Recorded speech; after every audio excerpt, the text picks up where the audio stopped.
Hello students, how are you? Great morning everyone. Dear student, हम हिंदी व्याकरण में chapter 2 कर रहे थे।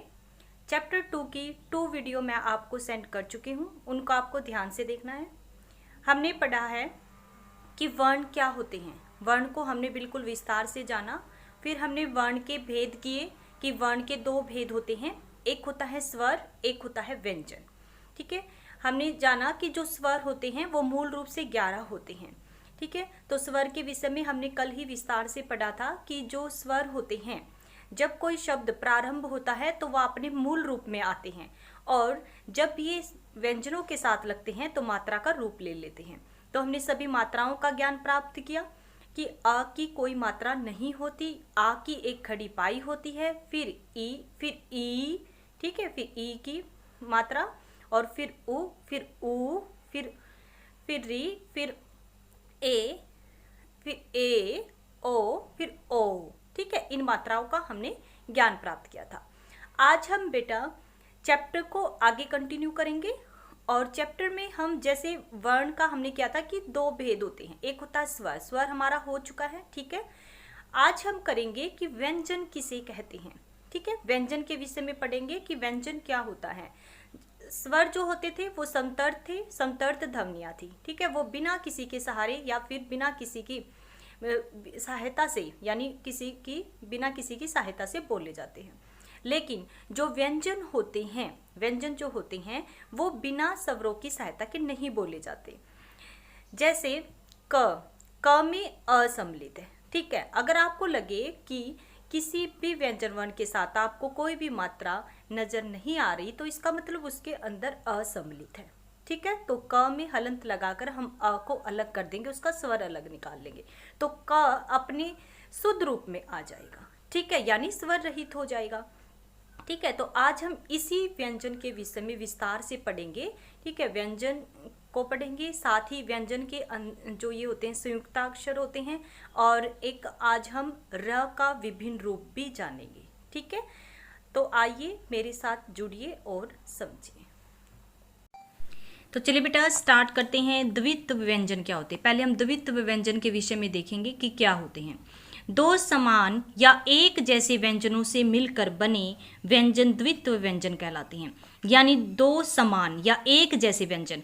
अब जैसे कि जो संयुक्ताक्षर होते हैं ना, ये वाले, ये तो अलग अलग व्यंजनों के मेल से बनेंगे, लेकिन जो द्वित्व व्यंजन होते हैं एक जैसे व्यंजनों से मिलकर बने हुए होते हैं और 2 व्यंजनों को मिलाकर बनते हैं। तो देखिए, जैसे क और क, यहाँ क स्वर रहित है, यहाँ क में अ नहीं है, यहाँ क में अ है।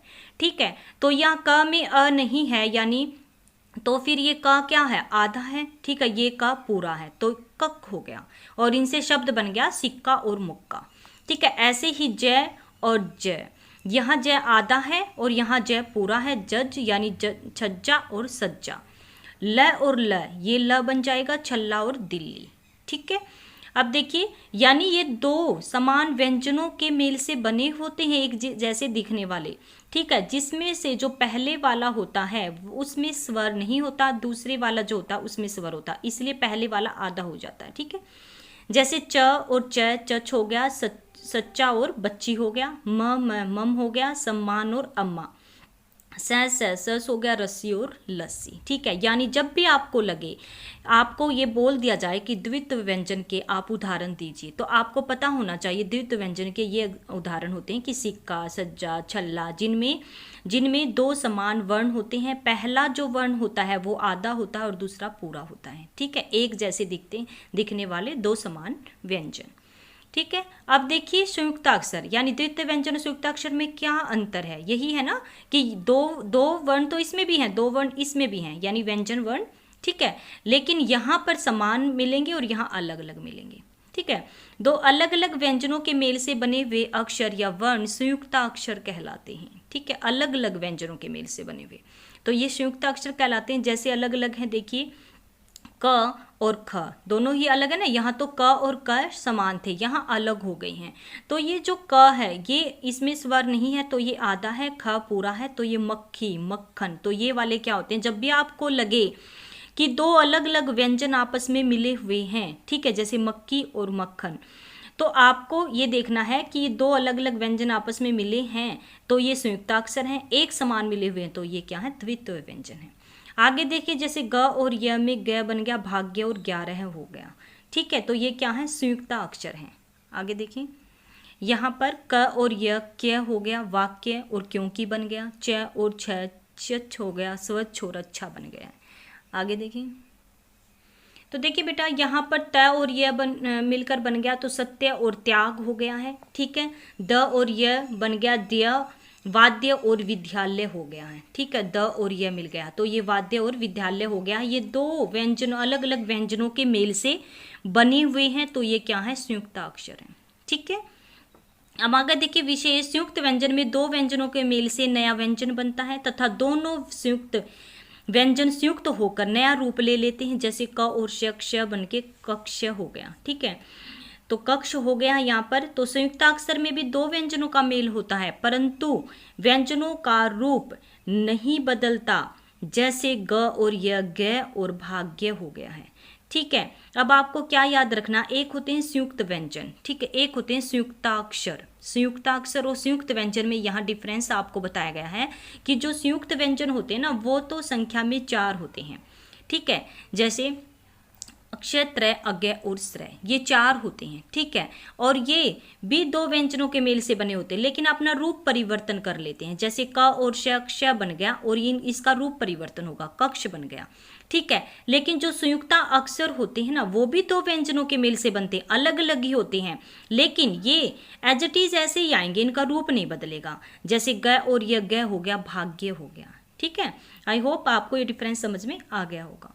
अब र के रूप देखिए, अब कुछ र के रूप देख लेते हैं हम। जब र स्वर रहित होता है तब र आगे आने वाले व्यंजन के ऊपर यानी रेफ के रूप में लगा दिया जाता है, जैसे व र श आ, वर्षा। यानी जब आप वर्षा लिखते हो तो ऊपर की तरफ जो र लगा होता है वो रेफ रूप होता है इसका, ठीक है। अब ये जो ऊपर हम र लगा देते हैं ये आधा होता, इसमें स्वर नहीं होता, ठीक है। इसलिए देखिए जब इसको टुकड़े करते हैं कैसे लिखा गया है, व, ठीक है, फिर व से र हो गया है, ठीक है। और यहाँ पर शा, यानी यहाँ पर ये दिखा व में भी आ आएगा, ठीक है, लेकिन यहाँ पर सिर्फ र पर फोकस किया गया कि र यहाँ पर स्वर रहित है। और जब र स्वर रहित होता है तो ये जो आ है ये श का जो स्वर है ये उसको अपने ऊपर उठा लेता है, ठीक है। जब भी आपको लगे कि ऊपर की तरफ र लगा वो रेफ रूप है और यहाँ र आधा होता है, जैसे कि शर्त, ठीक है। जब र स्वर सहित होता, स्वर सहित का मतलब जब उसके अंदर स्वर सम्मिलित होता है तब वह अपने से पहले व्यंजन की खड़ी पाई के साथ यानी पदेन रूप में लगा दिया जाता। पदेन क्या होता, पैरों में लगा दिया जाता उसके, ठीक है। पदेन पैरों से याद रखना है, नीचे की तरफ जब र लगा हुआ होता है। इसके उदाहरण देखिए सभी। जब र स्वर सहित होता है तो पदेन रूप में लिखा जाता है, जैसे स र ओ त स्त्रोत हो गया, ठीक है, नीचे की तरफ, त के नीचे की तरफ आ जाएगा, ठीक है। अब देखिए प र अ प्रण हो गया, ठीक है, प के नीचे र आ गया है तो ये इसका क्या है, पदेन रूप होता है। गोल गुंडी वाले स्वर सहित यानी गोल गुंडी वाले में भी स्वर सहित होते हैं रहे व्यंजनों में, जैसे गोल गुंडी वाले कौन से होते हैं, कौन से होते हैं, ट और ढ होते हैं, ठीक है, के साथ र पदेन के रूप में लगाया जाता है नीचे की तरफ। लेकिन इसका ना थोड़ा सा रूप अलग होता है, इसको ऐसे थोड़ा सा इसका ये रूप हो जाता है, ठीक है, ये वाला। तो देखिए जैसे ट र क ट्रंक हो गया, ड र ड्रामा हो गया, ड्रामा, ठीक है। तो ये इसके ट्रंक ट के नीचे ऐसे लगेगा और ड के नीचे ऐसे लगेगा, तो इसका रूप क्या होता है, ये होता है, ठीक है। तो हमने सीखा जो र होते हैं उसका रेफ रूप भी होता है और उसका पदेन रूप भी होता है। अब आगे देखिए, अब है वर्ण विच्छेद। विच्छेद का क्या अर्थ होता है, अलग कर देना। विच्छेद का मतलब क्या होता है, उसको बिल्कुल अलग कर देना, शब्द के प्रत्येक वर्ण को अलग करना वर्ण विच्छेद कहलाता है। विच्छेद यानी तोड़ना, यानी हर एक शब्द को अलग अलग तोड़ देंगे हम।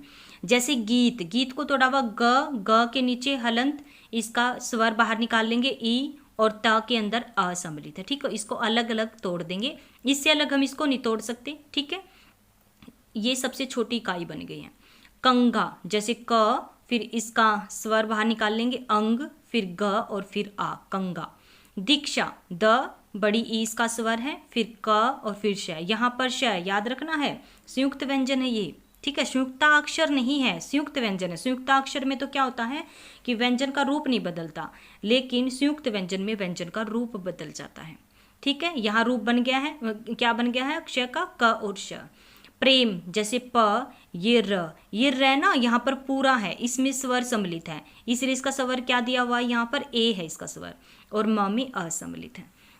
अब देखिए भक्ति, भ आ गया है और भ में अ इसका स्वर हो गया, और फिर क यहाँ पर आधा है, पूरा हो गया।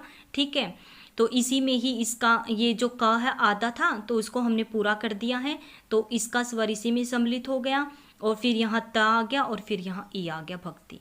अब ट्रंक देखिए, ट ये र है, ये भी पूरा है, और इस र के अंदर अ सम्मिलित है, फिर क, और फिर क के अंदर भी अ है।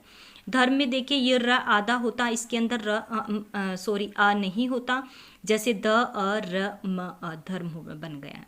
कृषि, ये री होता है, ठीक है, ये री होता, र नहीं होता, जैसे क री फिर श और फिर ई, कृषि बन गया। ठीक है, ये था वर्ण विच्छेद। अब आगे देखें सभी। तो चलिए देखिए, अब तक हमने जो किया उसको दोहराते हैं। वर्ण भाषा की सबसे छोटी इकाई है, ये हमने पढ़ा। वर्णों का व्यवस्थित समूह वर्णमाला कहलाता है, इसके विषय में हमने जाना। और एक होता है इंग, ये इय न और म पंचम वर्ण कहलाते हैं। हर वर्ग का पांचवा वर्ण पंचम वर्ण कहलाता है। अंग और अह अयोग वहाँ कहलाते हैं, क्योंकि ये स्वरों के तो ये दोनों में ही, दोनों कहीं भी मतलब कि इनकी गिनती नहीं है, और दोनों में आ भी जाते हैं। जैसे स्वर के तो अंत में आते हैं और व्यंजन से पहले आते हैं। स्वर के तीन भेद होते हैं, ह्रस्व, दीर्घ और प्लुत स्वर। स्वरों के लिए निर्धारित चिन्ह मात्राएं कहलाती हैं, और दो विभिन्न व्यंजनों के मेल से बने हुए व्यंजन संयुक्त व्यंजन कहलाते हैं, और दो समान व्यंजनों के मेल से बने हुए व्यंजन द्वित्व व्यंजन कहलाते हैं। दो विभिन्न व्यंजनों के मेल से बने हुए अक्षर संयुक्ताक्षर कहलाते हैं। ठीक है, शब्द के प्रत्येक वर्ण को अलग अलग करके लिखना वर्ण विच्छेद कहलाता है। ठीक है, तो इन सब के विषय में हम अच्छे से डिटेल में पढ़ चुके हैं, और 3 वीडियो हम बना चुके हैं। ये आज लास्ट वीडियो थी, तो तीनों वीडियो को ध्यान से देखना है, समझना है, और 2 टाइम चैप्टर को रीड करना है। धन्यवाद। तो प्यारे बच्चों, आप सभी ने जाना कि व्यंजन क्या होता है जो स्वरों की सहायता से नहीं बोले जा सकते। ठीक है, तो हमने व्यंजन के विषय में पढ़ा, साथ में हमने पढ़ा कि संयुक्ताक्षर क्या होते हैं, जो दो व्यंजनों के मेल से बने हुए होते हैं। यानी जो संयुक्ताक्षर होते हैं वो दो व्यंजनों के मेल से बने हुए होते हैं। ये संयुक्ता का अक्षर होता है कि मेल या फिर बड़ा। ठीक है, तो ये दो व्यंजनों के मेल से बनेंगे, तो ये क्या होते हैं, बड़े व्यंजन होते हैं। ठीक है, जैसे अक्षय, त्रय, अज्ञ और श्रय। ठीक है, हमने इसके विषय में पढ़ा था, जो अक्षय होता क और श के मेल से बना हुआ होता है, त और र के मेल से बना होता है, ग होता ज और अ के मेल, ज और न के मेल से मिलकर बना हुआ होता है, और स्त्र, श और र के मेल से बना हुआ होता है। ठीक है, तो आज हमने इनके विषय में पढ़ा, साथ ही हमने र का विभिन्न रूप जाना कि जो र होता है, अब तक तो हमने सिर्फ शब्द में र को देखा था कि कभी तो र शब्द के ऊपर लग जाता है, कभी नीचे आ जाता है, तो इनको कहते क्या हैं, उनको कैसे लगाया जाता है। ठीक है, तो सबसे पहले हमने जाना कि जो र होता है, ठीक है, जो र होता है जब वो किसी भी शब्द के ऊपर आ जाता है, जैसे कि गर्मी हो गया, पर्स हो गया। ठीक है, अगर किसी के ऊपर आ जाता है तो वो स्वर रहित होता है, यानी उसके अंदर स्वर सम्मिलित नहीं होता। ठीक है, इसलिए वो स्वर के जो वर्ण होता है ना, उसके ऊपर आकर बैठ जाता है, यानी उस वर्ण के ऊपर अगर वो बैठा है तो वो मतलब कि छोटा है और उसके अंदर स्वर नहीं होता। ठीक है, और ये इसका रेफ रूप कहलाता है। ठीक है, जो भी आपको लगे कि किसी शब्द के ऊपर र का प्रयोग किया गया है तो वो आधा होता है, उसके अंदर असम्मिलित नहीं होता, और ये रेफ रूप कहलाता है। फिर हमने पढ़ा कि जो र होते हैं, जो र है वो नीचे भी लगता है, शब्द के किसी भी वर्ण के नीचे भी लगता है, जैसे कि मेरा नाम ही है प्रेमिला। ठीक है, जैसे कि प्रेमिला है, प्रहार है। ठीक है, ये सभी क्या है, इनमें क्या है, प के नीचे र लगा हुआ, यानी ये र पूरा होता है। ठीक है, इसमें स्वर सम्मिलित होता है, यानी इसमें असम्मिलित है इस र में। ठीक है, इसलिए इसने प को अपने ऊपर उठाया हुआ है।